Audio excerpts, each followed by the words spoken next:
A scene from One Piece fan letter has been making waves, stirring up the ongoing debate about Shanks and Mihawk. Shall we talk about it? Don't go anywhere. We'll dive into it right after the intro.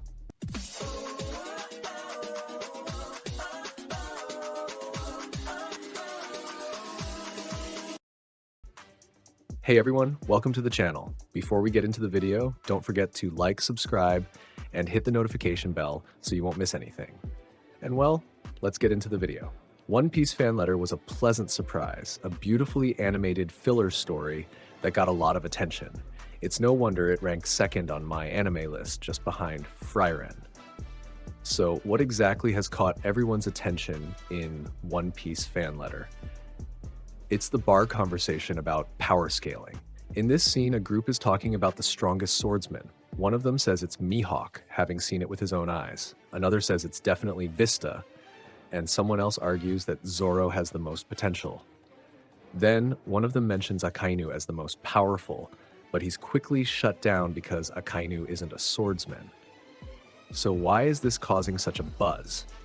Notice that this small scene, which could even be seen as a critique of power scaling, since it's being discussed by a group of drunk people at a bar, has something very interesting going on. Besides the critique, pay attention to the fact that Shanks is never brought up in the conversation. And why is that? Why wasn't Shanks mentioned? He's a Yonko, the one who stopped the war at Marineford, someone who had legendary duels with Mihawk. How could he not even be considered in a discussion about the world's greatest swordsman? Even Vista was mentioned, but not Yonko Shanks. So, could it be because he's not seen as a swordsman by the world? Yes, it's very likely that in the world of One Piece, Shanks isn't viewed as a swordsman. At least, that seems to be the most obvious explanation for this.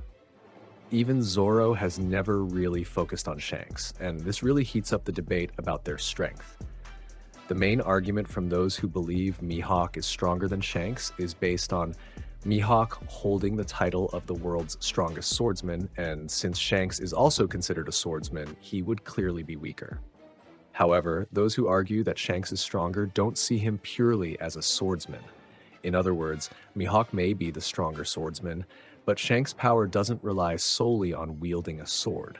They probably didn't mention Shanks in this scene's conversation to keep it from being too obvious.